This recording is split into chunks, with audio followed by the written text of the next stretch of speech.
আসসালামু আলাইকুম। পৃথিবীর আয়না ইউটিউব চ্যানেলে আপনাদের স্বাগতম। আমরা হযরত উসমান বিন আফফান রাদিয়াল্লাহু তাআলা আনহু এর জীবনে ঘটে যাওয়া কিছু সত্য ঘটনা বর্ণনা করছিলাম। আজকে এর ২৪তম পর্ব। যখন আবু হুরায়রা রাদিয়াল্লাহু তাআলা আনহু এর কানে খলিফার অবরুদ্ধ হওয়ার সংবাদ পৌঁছালো, তিনি বিদ্যুৎ গতিতে তরবারি হাতে নিয়ে উসমান রাদিয়াল্লাহু তাআলা আনহু এর কাছে ছুটে গেলেন। তিনি তার কাছে এসে চিৎকার দিয়ে বললেন, তারা কি ভালো হবে নাকি মার খাবে? তখন উসমান রাদিয়াল্লাহু তাআলা আনহু খুব শান্তভাবে বললেন, আবু হুরায়রা, তুমি কি সকল মানুষকে হত্যা করতে পারলে খুশি হবে? তিনি বললেন, না। তখন উসমান বিন আফফান রাদিয়াল্লাহু তাআলা আনহু বললেন, আল্লাহর শপথ, তুমি যদি কোনো এক ব্যক্তিকে হত্যা করো তবে তুমি সকল মানুষকেই হত্যা করলে। তখন আবু হুরায়রা রাদিয়াল্লাহু তাআলা আনহু এর মনে তার এ কথা গেঁথে গেল। তিনি শান্ত হয়ে ফিরে গেলেন। এর মধ্যে একদিন আবু হুরায়রা রাদিয়াল্লাহু তাআলা আনহু উসমান রাদিয়াল্লাহু তাআলা আনহু এর সাথে অবরুদ্ধ থাকা অবস্থায় বিদ্রোহীরা এক লোককে হত্যা করল। তখন আবু হুরায়রা রাদিয়াল্লাহু তাআলা আনহু বললেন, আমিরুল মুমিনিন, এখন হত্যা করা তো বৈধ, কেননা তারা আমাদের একজনকে হত্যা করেছে। তখন উসমান রাদিয়াল্লাহু তাআলা আনহু বললেন, আমি তোমাকে দৃঢ়ভাবে বলছি, তুমি তোমার তরবারি রাখো। আমি চাচ্ছি নিজেকে পেশ করে মুসলমানদেরকে রক্ষা করতে। আলহামদুলিল্লাহ, এখানে আমরা চমৎকার একটি বিষয় দেখতে পেয়েছি, চমৎকার একটি বিষয় অনুধাবনও করার সুযোগ পেয়েছি।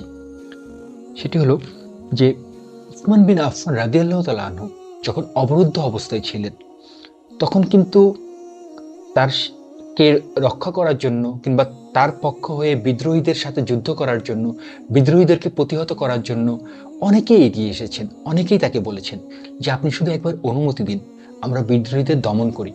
কিন্তু উসমান রাদিয়াল্লাহু তাআলা আনহু নিজের বিনিময়ে মুসলমানদেরকে রক্ষা করতে চেয়েছেন। কারণ বিদ্রোহীদের যত রাগ কিংবা ক্ষোভ ছিল শুধু উসমান বিন আফফান রাদিয়াল্লাহু তাআলা আনহু এর উপর।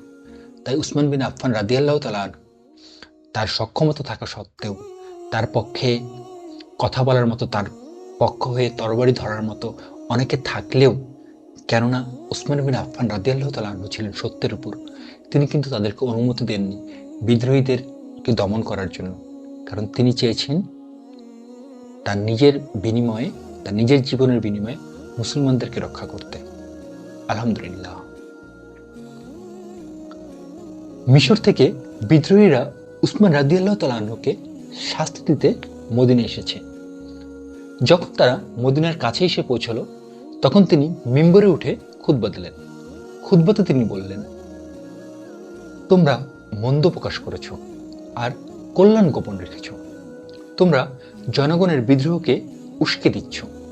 তোমাদের মধ্যে কে আছো এ দলের কাছে গিয়ে জিজ্ঞেস করবে তারা কিসের প্রতিশোধ গ্রহণ করবে, তাদের উদ্দেশ্য কি?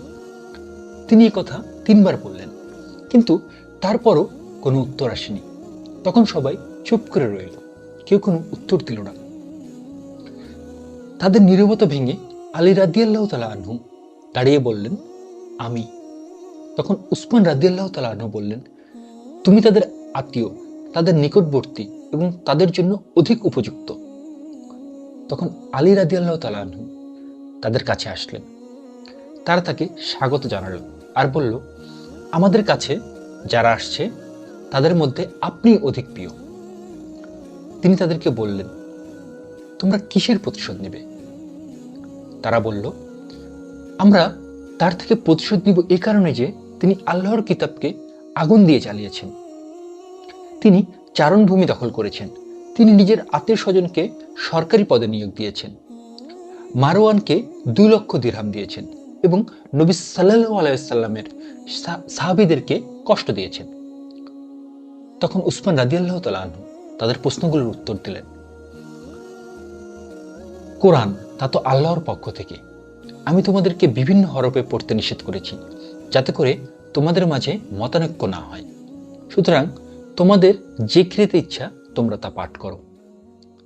আর চারণভূমি, আল্লাহর শপথ, আমি তা নিজের জন্য সংরক্ষণ করিনি, আমি তো তা সদাকার গবাদি পশুর জন্য সংরক্ষণ করেছি, যাতে করে মিসকিনরা ভালো মূল্য পায়। আর তোমাদের অভিযোগ আমি মারওয়ানকে ২ লক্ষ দিরহাম দিয়েছি, সেই সম্পদ তো তাদের ঘরের। আর তোমাদের অভিযোগ আমি নবী সাল্লাল্লাহু আলাইহি সাল্লামের সাহাবীদের কষ্ট দিয়েছি। এটা তো এই কারণে যে আমি মানুষ, কখনো রাগ হয়, কখনো খুশি হয়। সুতরাং তাদের মধ্যে যারা প্রতিশোধ নিতে চায় তারা আসুক। আমি তো এখানেই আছি। যদি চাই আমাকে বন্দি করুক, যদি চাই আমাকে ক্ষমা করুক, অথবা যদি চাই বিনিময় নিয়ে খুশি হবে তাহলে বিনিময় গ্রহণ করুক। বিদ্রোহীরা তাদের কথার উত্তর পেয়ে সন্তুষ্ট হয়ে মদিনায় প্রবেশ করল। এই ঘটনায় এখানে আমরা যেটি দেখতে পাচ্ছি সেটি হলো যে বিদ্রোহীদের সাথে উসমান বিন আফফান রাদিয়াল্লাহু তাআলা আনহু এর কথোপকথন, অর্থাৎ মদিনা থেকে একদল বিদ্রোহী এসেছে, তারা প্রতিশোধ নেওয়ার উদ্দেশ্যে এসেছে। তখন উসমান বিন আফফান রাদিয়াল্লাহু তাআলা আনহু তাদেরকে উদ্দেশ্য করে বললেন যে তারা আসলে কিসের প্রতিশোধ নিতে চাচ্ছে, তাদের উদ্দেশ্য কি। তখন হযরত আলী নীরবতা ভেঙে সেই বিদ্রোহীদের কাছে গিয়েছেন এবং তাদেরকে জিজ্ঞাসা করেছেন যে তোমাদের উদ্দেশ্য কি, তোমরা আসলে কিসের প্রতিশোধ নিতে চাচ্ছ। তখন সেই বিদ্রোহীকারীরা তাদের প্রতিশোধের কারণ তুলে ধরেছেন এমনভাবে যে তিনি আল্লাহর কিতাব আগুন দিয়ে জ্বালিয়েছেন, তিনি চারণভূমি দখল করেছেন। এখানে তিনি বলতে উসমান বিন আফফান রাদিয়াল্লাহু তাআলা আনহুকে বোঝানো হচ্ছে। তিনি নিজের আত্মীয় স্বজনকে সরকারি পদে নিয়োগ দিয়েছেন, মারওয়ানকে 2 লক্ষ দিরহাম দিয়েছেন এবং নবী করিম সাল্লাল্লাহু আলাইহি সাল্লামের সাহাবীদেরকে কষ্ট দিয়েছেন। এই ছিল কারণ, যে কারণে তারা উসমান বিন আফফান রাদিয়াল্লাহু তাআলা আনহুর বিরুদ্ধে প্রতিশোধ নিতে চায়। উসমান বিন আফফান রাদিয়াল্লাহু তাআলা আনহু কিন্তু তাদের এই প্রতিশোধের যে কারণগুলো রয়েছে সেগুলোর খুব সুন্দর উত্তর দিয়েছেন। তিনি বলেছেন যে কোরআন সে তো আল্লাহর পক্ষ থেকে।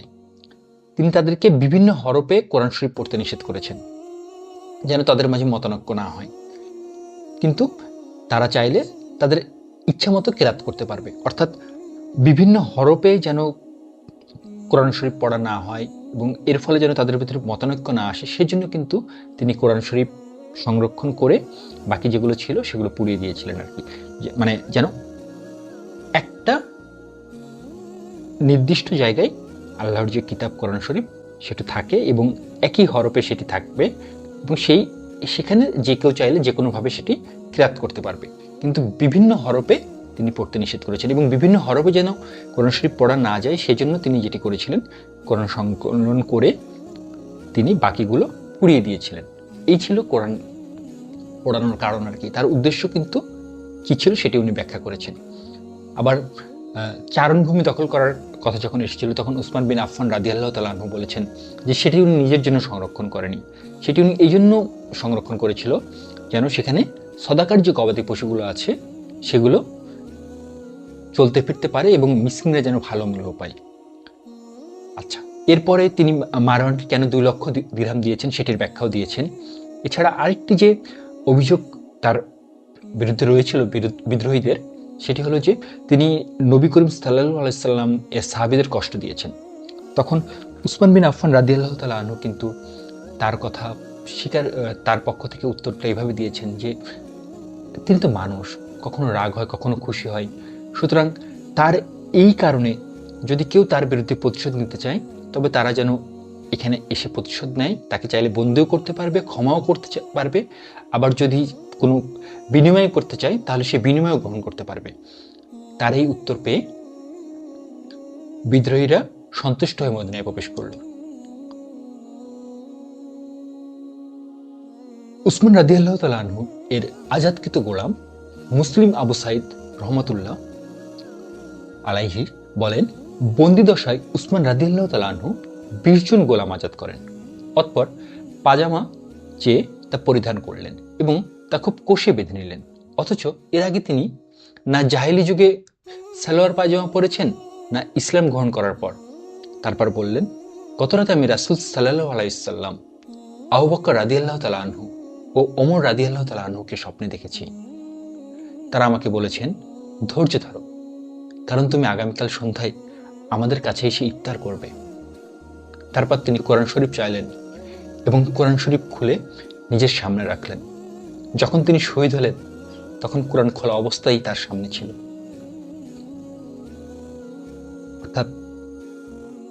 উসমান বিন আফফান রাদিয়াল্লাহু তাআলা আনহু স্বপ্নের মাধ্যমেই জানতে পেরেছিলেন যে তার দুনিয়াতে থাকার সময় শেষ হয়ে আসছেন, এবং এর আগে তিনি 20 জন গোলাম আজাদ করেছেন। মানে তার বন্দিদশা অবস্থায়, মানে তিনি যখন অবরুদ্ধ ছিলেন, সেই অবরুদ্ধ থাকা অবস্থায় 20 জন গোলামকে আজাদ করেছেন, এবং তারপর পায়জামা চেয়ে তা পরিধান করলেন এবং তা খুব খুশি বাঁধলেন। এটি কেন করেছেন এটি উনি ভালো বলতে পারবেন। তার আগেই সালোয়ার পায়জামা পরার অভ্যাস ছিল না, কিন্তু ওই দিন তিনি শক্ত করে পায়জামা বেঁধেছিলেন, কষে বেঁধে পরেছিলেন। এবং কেন এটি করছেন এটি যখন তার কাছে জানতে চাওয়া হয়, তখন তিনি বলেছেন যে তিনি স্বপ্নে দেখেছেন যে হুজুর সাল্লাল্লাহু আলাইহি সাল্লাম, আবু বকর রাদিয়াল্লাহু তাআলা আনহু ও ওমর রাদিয়াল্লাহু তাআলা আনহু তারা তাদেরকে বলছেন যে ধৈর্য ধরো, সে আগামীকাল সন্ধ্যায় তাদের সাথে এসে ইফতার করবে। এমনটা উনি স্বপ্নে দেখেছেন। তো উনি যখন নিহত হন, উনি যখন শহীদ হন, তখনও কিন্তু তিনি কোরআন শরীফ পড়া অবস্থায় ছিলেন। আলহামদুলিল্লাহ।